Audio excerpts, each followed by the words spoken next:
Back to clean news UP. चलिए देखते हैं उत्तर प्रदेश की 25 फटाफट बड़ी खबरों को। इससे पहले आप न्यूज को कहां से देख रहे हैं हमें कमेंट में बताना बिल्कुल ना भूलें। साथ ही हमारे फेसबुक पेज को भी फॉलो करें। फेसबुक पेज का लिंक डिस्क्रिप्शन में दिया गया है। बंद चीनी मिलों की खाली जमीनों को किराए पर देगी यूपी सरकार। यूपी सरकार राज्य की बंद पड़ी सरकारी चीनी मिलों की खाली जमीन को अब लीज पर देने की तैयारी कर रही है। हालांकि ये जमीनें सरकार के ही संस्थानों को दी जाएंगी। लीज पर देने की शुरुआत गोरखपुर की धुरियापार चीनी मिल से होगी। इस मिल की खाली जमीन को 20 साल के लिए लीज पर इंडियन ऑयल कॉर्पोरेशन को दिया जाएगा। आईओसी इस जमीन पर सेकंड ग्रेड एथेनॉल बनाने का प्लांट लगाएगी, जिस पर करीब 800 करोड़ रुपए का निवेश होगा। यह मिल उत्तर प्रदेश सहकारी चीनी मिल संघ की है। इसके बाद चंदौली समेत अन्य स्थानों की चीनी मिलों की जमीनों को लीज पर दिया जाएगा। 69,000 शिक्षक भर्ती की एक और काउंसलिंग 17 अगस्त से। परिषदीय प्राथमिक स्कूल में 69,000 शिक्षक भर्ती के तहत एक और काउंसलिंग 17 से 20 अगस्त तक होगी। 68,500 शिक्षक भर्ती में चयन के बावजूद 69,000 भर्ती में आवेदन करने वाले शिक्षकों को बेसिक शिक्षा विभाग ने ज्वाइनिंग के लिए एनओसी देने से इनकार कर दिया। इससे नाराज शिक्षक रोहित कुमार व अन्य शिक्षकों ने याचिका कर दी थी और हाईकोर्ट ने एनओसी देने के आदेश दिए थे। बेसिक शिक्षा परिषद के सचिव प्रताप सिंह बघेल ने सभी बीएसए को 17 से 20 अगस्त तक अभिलेखों के सत्यापन के निर्देश दिए हैं। इसके बाद इन्हें नियुक्ति पत्र जारी किया जाएगा। बहनों को मिली खास सौगात। इस बार रोडवेज बसों में 2 दिन यात्रा फ्री। रक्षाबंधन पर्व पर बहनों को अपने भाइयों के पास जाने में किराए की चिंता नहीं करनी होगी। प्रदेश सरकार के द्वारा परिवहन निगम की बसों में 2 दिनों के लिए बहनों को मुफ्त यात्रा की सौगात दी गई। अब बहनें परिवहन निगम की बसों में 10 अगस्त को रात्रि 12 बजे से 12 अगस्त की रात्रि 12 बजे तक मुफ्त यात्रा कर सकती हैं। रक्षाबंधन पर्व पर परिवहन निगम की बसों में निःशुल्क सेवा वर्ष 2018 में लागू हुई। इसके बाद हर वर्ष के 24 घंटे के लिए रक्षाबंधन पर्व बहनों को निगम की बसों में निःशुल्क यात्रा करने की सौगात मिल रही है। यूपी आने वाले पर्यटकों को लेकर योगी सरकार का नया प्लान। योगी सरकार यूपी आने वाले पर्यटकों को चलता फिरता और होटल जैसी सुविधाओं वाला घर देने की तैयारी में है। कैरेवान मोटर वाहन के जरिए पर्यटक यात्रा भी कर सकता है और उसी में रह भी सकता है। पर्यटन नीति 2022 से 2032 में सरकार कैरेवान, मोटर होम और पार्क की सुविधा देने जा रही है। इससे एक तरफ जहां पर्यटकों को अत्याधुनिक सुविधाओं का लाभ मिलेगा, वहीं दूसरी तरफ प्रदेश में रोजगार और स्वरोजगार के नए अवसर भी उपलब्ध होंगे। सीएम योगी का बड़ा आदेश। यूपी के 75 बस स्टैंड्स का बदलेगा नाम। आजादी का अमृत महोत्सव के बीच यूपी के 75 बस स्टैंड्स को नई पहचान मिलने जा रही है। बस स्टैंड्स के साथ साथ 75 बसों का भी नाम बदला जाएगा। बदला हुआ नाम स्वतंत्रता संग्राम सेनानियों के नाम पर किए जाने की तैयारी है। आजादी के अमृत महोत्सव की तैयारियों की समीक्षा के दौरान मुख्यमंत्री योगी आदित्यनाथ ने इसे लेकर निर्देश दिए हैं। इसके अलावा प्रदेश की 75 बसों को भी स्वतंत्रता समर के योद्धाओं के नाम पर नई पहचान दी जाएगी। सीएम के निर्देश के बाद अब यूपी रोडवेज की ओर से इसकी तैयारी शुरू कर दी गई है। अब कस्तूरबा विद्यालय में 12वीं तक पढ़ेंगी छात्राएं, हॉस्टल भी मिलेगा। आर्थिक रूप से कमजोर व ड्रॉप आउट बच्चों को शिक्षा की मुख्य धारा से जोड़ने के लिए हर ब्लॉक मुख्यालयों पर एक कस्तूरबा आवासीय बालिका विद्यालय संचालित किया जा रहा है। यहाँ कक्षा 6 से 8 तक की छात्राओं को आवासीय सुविधा के साथ पढ़ाई कराई जा रही है। कक्षा 8 के बाद या तो पढ़ाई छूट जाती है या फिर अभिभावक पढ़ने को लेकर दिलचस्पी नहीं लेते। इन समस्याओं को देखते हुए सरकार ने बेटियों को कस्तूरबा में ही 12वीं तक की पढ़ाई कराने का फैसला किया। 4 ब्लॉक्स में उच्चीकरण की मंजूरी मिली है। इन ब्लॉक्स में हॉस्टल व भवन निर्माण के लिए 6 करोड़ रुपए का बजट भी कार्यदायी संस्था को अब मुक्त कर दिया गया है। तिरंगा देकर रेलवे कर्मियों के वेतन से काटे जाएंगे 50 रुपए।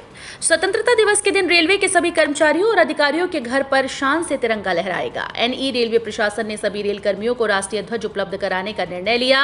इसके बदले में सभी रेल कर्मियों के वेतन से 50 रुपए की कटौती की जाएगी, जिसे कर्मचारी कल्याण निधि में जमा किया जाएगा। आजादी के अमृत महोत्सव के तहत रेलवे बोर्ड ने 15 अगस्त को सभी जोनल महाप्रबंधक, कारखाना आरपीएफ और अस्पताल प्रबंधन को पत्र भेजकर हर घर पर राष्ट्रीय ध्वज फहराने का निर्देश दिया। इसी आदेश के तहत कार्मिक विभाग ने कर्मचारी कल्याण निधि से राष्ट्रीय ध्वज खरीद लिया है। उत्तर प्रदेश के स्कूल्स में होगी आर्टिफिशियल इंटेलिजेंस और कोडिंग की पढ़ाई। उत्तर प्रदेश के सरकारी स्कूल्स के बच्चों को आधुनिक शिक्षा और टेक्नोलॉजी से जोड़ने की योजना के तहत अब उन्हें स्कूल्स में आर्टिफिशियल इंटेलिजेंस और कोडिंग की भी पढ़ाई कराई जाएगी। यूपी के परिषदीय स्कूल्स में कोडिंग और आर्टिफिशियल इंटेलिजेंस की पढ़ाई होगी। जानकारी के मुताबिक प्रदेश के कस्तूरबा गांधी बालिका विद्यालय के छात्रों के साथ साथ बेसिक शिक्षा परिषद के उच्च प्राथमिक विद्यालयों में भी कोडिंग और आर्टिफिशियल इंटेलिजेंस की पढ़ाई कराई जाएगी। यूपी की गंगागिरी नस्ल के गोवंश को विदेशों में किया जा रहा है संरक्षित। भारत में देसी गोवंश की लंबे समय से उपेक्षा की जा रही है, जबकि दुनिया के 50 से अधिक देशों में भारतीय गोवंश संरक्षित किया गया है। उत्तर प्रदेश की गंगा तीरी नस्ल विदेशों में ब्राह्मण ब्रीड के नाम से धाक जमाए हुए है। ब्राजील और इजराइल में इस नस्ल के एक सांड की कीमत 5 करोड़ रुपए तक है। ये जानकारी गो विज्ञान अनुसंधान केंद्र देवलापार नागपुर के समन्वयक सुनील मानसिंह ने दी। बीएचयू में चल रही देसी गोवंश आधारित कृषि पर केंद्रित 3 दिवसीय राष्ट्रीय संगोष्ठी में भाग लेने आए मानसिंह ने खास बातचीत में बताया कि अमेरिकी और यूरोपीय देशों में 1 करोड़ से अधिक भारतीय नस्ल का गोवंश संरक्षित करने के साथ संवर्धित भी किया गया है। झंडे दिखाकर ट्रेन पास कराने वाले बन गए गार्ड। ट्रैक के किनारे खड़े होकर गार्ड और ड्राइवर को झंडी दिखाकर ट्रेन पास कराने वाले ट्रैकमैन गेटमैन खुद गार्ड बन गए। एनी रेलवे के 58 चतुर्थ श्रेणी के कर्मचारियों ने विभागीय परीक्षा पास कर ये कामयाबी हासिल की। इनका नियुक्ति पत्र भी जारी हो गया। चतुर्थ श्रेणी के इन कर्मचारियों ने इस परीक्षा को पास करने के लिए दिन रात एक कर दिया। सबसे बड़ी बात तो ये कि इन सभी ने धैर्य नहीं खोया और 3 बार परीक्षा निरस्त होने के बाद भी तैयारी में लगे रहे। उनके जज्बे का ही कमाल था कि अब सभी गार्ड की नौकरी करेंगे। फिलहाल इनका प्रशिक्षण शुरू होने जा रहा है। कानपुर के रेलवे कर्मियों को मिलेगा उम्मीद कार्ड। देश भर के अधिकृत अस्पतालों में करवा सकेंगे इलाज। रेलवे में सेवारत या फिर सेवानिवृत्त कर्मचारियों के लिए आजादी के अमृत महोत्सव पर नायाब तोहफा है। अब कानपुर के रेल कर्मी देश भर में विभाग के अधिकृत अस्पतालों में अपना इलाज करा सकेंगे। इसके लिए उन्हें न तो लोको अस्पताल के डॉक्टर के रेफर की जरूरत होगी और न ही जिले भीतर के इलाज कराने की बाध्यता होगी। सेंट्रल स्टेशन पर कैंप लगा सेवानिवृत्त कर्मचारियों को उम्मीद कार्ड बनाने के आवेदन लिए गए। रामायण से जुड़े स्थलों को देखने का एक और मौका। 24 अगस्त से फिर शुरू हो रही है रामायण सर्किट रेल यात्रा। अगर आप भगवान राम से जुड़े सभी स्थलों के दर्शन करना चाहते हैं तो आपके पास मौका है। लोगों की भारी मांग पर रेलवे एक बार फिर से रामायण सर्किट रेल यात्रा की शुरुआत करने जा रहा है। ये रेल यात्रा 24 अगस्त से शुरू होगी। रामायण सर्किट रेल यात्रा का सफर 19 रात और 20 दिनों का है। ये ट्रेन आपको भगवान राम से जुड़े सभी तीर्थ स्थलों के दर्शन कराएगी। इस दौरान आपको अयोध्या, प्रयागराज, सीतामढ़ी, जनकपुर, बक्सर, प्रयागराज, बक्सर, नासिक, हम्पी, रामेश्वरम, भद्रचलम और कांचीपुरम के दर्शन कराएगी।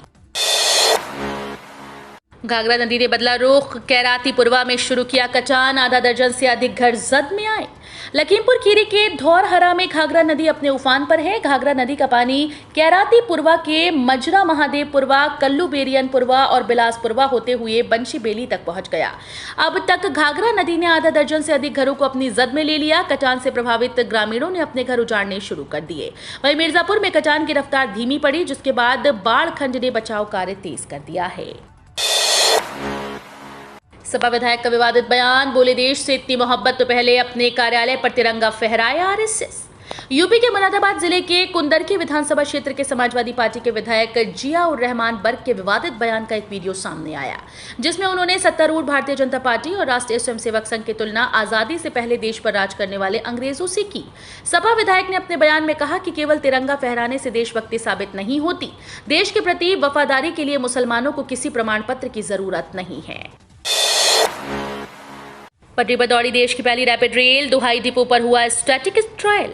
दिल्ली से मेरठ के बीच महज 50 मिनट में सफर पूरा होने का सपना साकार होने जा रहा है। देश की पहली रैपिड रेल का संचालन दुहाई डिपो में शुरू कर दिया गया है। एनसीआरटीसी अधिकारियों के मुताबिक ये ट्रायल से पहले का मेडन रन है। रैपिड रेल का मुख्य ट्रायल प्रधानमंत्री और मुख्यमंत्री की मौजूदगी में किया जाएगा। रैपिड रेल का ट्रायल अक्टूबर 2022 में संभावित है। एनसीआरटीसी ने अपने आधिकारिक सोशल मीडिया अकाउंट पर 51 सेकंड का एक वीडियो अपलोड किया, जिसमें रैपिड रेल दुहाई डिपो में 700 मीटर ट्रैक पर चलती दिखाई देगी। योगी सरकार महिलाओं को छोटे उद्योगों में देगी छूट। उत्तर प्रदेश में सूक्ष्म, लघु व मध्यम उद्योग लगाने के लिए उद्यमियों को सरकार विशेष राहत देने जा रही है, पर इससे बढ़कर महिला उद्यमियों को ज्यादा रियायतें दी जाएंगी। योगी सरकार की नई एमएमएमई नीति में महिला उद्यमियों को खास तवज्जो मिलने जा रही है। उद्यमियों को अपना उद्योग लगाने के लिए पूर्वांचल व बुंदेलखंड में निवेश करने पर 100%, मध्य यूपी व पश्चिमी यूपी में स्टाम्प शुल्क में 75% की छूट मिलेगी, पर महिला उद्यमियों को कहीं भी उद्योग लगाने पर जमीन खरीद पर स्टाम्प शुल्क नहीं देना पड़ेगा। मुरादाबाद में सावन के आखिरी सोमवार की तैयारी। सावन के आज आखिरी सोमवार पर जलाभिषेक के लिए कांवड़ियों के बेड़े तेजी के साथ अपने गंतव्य की ओर बढ़ रहे हैं। इसे देखते हुए पुलिस प्रशासन ने सतर्कता भी बढ़ा दी। शनिवार को सीओ और एसपी खुद भ्रमण करके व्यवस्था बनाने में जुटे नजर आए। आज अंतिम सोमवार पर जलाभिषेक करने के लिए कांवड़िया पवित्र नदियों से जल लेकर लौटने लगे। सड़क पर कांवड़ियों का हुजूम नजर आ रहा है। बड़े बड़े कांवड़ बेड़ों के साथ नाचते गाते कांवड़िये शिवालयों की ओर बढ़ रही हैं। उत्तर प्रदेश कोविड वैक्सीनेशन में अव्वल, 92 लाख लोगों को लग चुकी है बूस्टर डोज। उत्तर प्रदेश जल्द ही 1 करोड़ कोविड बूस्टर डोज लगाने वाला राज्य बन जाएगा। अब तक उत्तर प्रदेश में लगभग 92 लाख लोगों ने कोविड वैक्सीन की प्रिकॉशन डोज ले ली है। यूपी 35 करोड़ 17 लाख से अधिक टीके की डोज देने के साथ ही टीकाकरण अभियान में दूसरे प्रदेशों की तुलना में पहले पायदान पर अपना स्थान बनाए हुए है। सर्वाधिक आबादी वाले यूपी में सर्वाधिक टीके की डोज देकर देश में यूपी टीकाकरण अभियान का सफलतापूर्वक नेतृत्व कर रहा है। लोकसभा चुनाव 2024 से पहले एक्शन मोड में बीजेपी अल्पसंख्यकों को लुभाने के लिए शुरू किया अभियान। लोकसभा चुनाव 2024 में वैसे तो काफी समय बाकी है, लेकिन बीजेपी ने अभी से इसकी तैयारियां शुरू कर दी। पिछले महीने तेलंगाना में हुई बीजेपी की राष्ट्रीय कार्यकारिणी की बैठक के बाद से बीजेपी उसी रणनीति पर चल रही है जो बैठक में तय की गई। सीट्स के लिहाज से यूपी सबसे बड़ा प्रदेश है, लिहाजा पार्टी ने यूपी में अभी से हर समुदाय को लुभाने की कोशिश शुरू कर दी है। उत्तर प्रदेश के नगर निगम के चुनाव में पहली बार ताल ठोकेंगी बीएसपी, एनसीपी और आप।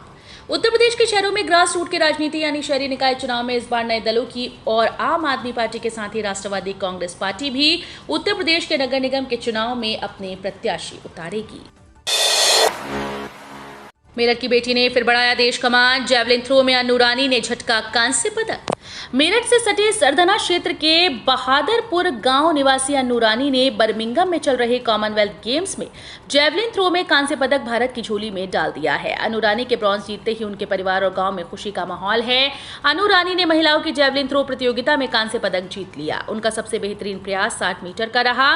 वहीं ऑस्ट्रेलिया की केसी ने 64 मीटर की दूरी के साथ स्वर्ण पदक अपने नाम किया। लखनऊ के बाद पिटबुल कुत्ते का मेरठ में आतंक, पेचकस से मुंह खुलवाकर बचाई गई बच्चे की जान। उत्तर प्रदेश की राजधानी लखनऊ के बाद अब मेरठ में पिटबुल कुत्ते के हमले की घटना से इलाके में सनसनी है। मामला शनिवार का है। जानकारी के मुताबिक पिटबुल नस्ल के कुत्ते ने एक बच्चे पर जानलेवा हमला कर दिया। इस दौरान कुत्ते के मालिक ने बच्चे को बचाने की कोशिश की तो कुत्ते ने मालिक को भी बुरी तरह से जख्मी कर दिया। मामला मेरठ के मवाना इलाके का बताया जा रहा है। प्राइवेट बैंक ने दी खुशखबरी, जमा रकम पर बढ़ा दी ब्याज दर। प्राइवेट सेक्टर के फेडरल बैंक ने बचत खाता धारकों को खुशखबरी दी है। दरअसल बैंक ने डिपॉजिट पर ब्याज दर बढ़ा दी। इसका फायदा उन ग्राहकों को होगा जिन्होंने बैंक में पैसे जमा कर रखे हैं। बैंक की आधिकारिक वेबसाइट के मुताबिक नई दरें 6 अगस्त 2022 से प्रभावी हैं। 5 करोड़ रुपए या उससे कम के बचत खाते पर फेडरल बैंक की ब्याज दर 3% है। वहीं 5 करोड़ रुपए और उससे अधिक के बचत बैंक जमाओं पर बैंक द्वारा दी जाने वाली ब्याज दर 1 लाख रुपए तक की राशियों के लिए आरबीआई द्वारा निर्धारित रेपो दर से 2.40 कम होगी। अयोध्या विकास प्राधिकरण ने जारी की अवैध प्लॉटिंग करने वालों की लिस्ट। अयोध्या को विश्व की सांस्कृतिक राजधानी बनाने की योजनाओं के बाद यहां जमीन के धंधे में जमकर अधेर गर्दी मची हुई है। भूमाफिया व सरकारी अधिकारियों और कर्मचारियों की मिलीभगत से अवैध कॉलोनीज बसाने का सुनियोजित खेल खेला जा रहा है। इतना ही नहीं, मांझा जमथरा में फैली हजारों एकड़ नजूल जमीन को भी धोखाधड़ी से हड़प कर उनकी प्लॉटिंग कराकर बेचा जा रहा है। इसके कारण प्रदेश सरकार को राजस्व की भारी क्षति हो रही है और दूसरी ओर खरीदार भी लाखों गवाकर ठगे जा रहे हैं। मौसम विभाग का येलो अलर्ट जारी, अगले 4 दिन भारी बारिश देगी यूपी को गर्मी से राहत। अगले 4 दिन भारी बारिश की संभावना के चलते येलो अलर्ट जारी किया गया है। कल तक कुछ जगहों पर हल्की से मध्यम बारिश का अनुमान था। इसमें राजधानी समेत कई इलाकों में भारी बारिश का अनुमान है। इसके बाद अगले 1 हफ्ते तक बारिश कम या बूंदाबांदी होगी। हालांकि बीच बीच में 1-2 दिन कई जगहों पर भारी बारिश होगी। तो ये थी आज की 25 फटाफट बड़ी खबरें। अगर आपको न्यूज पसंद आई हो तो वीडियो को लाइक और शेयर जरूर करें। धन्यवाद।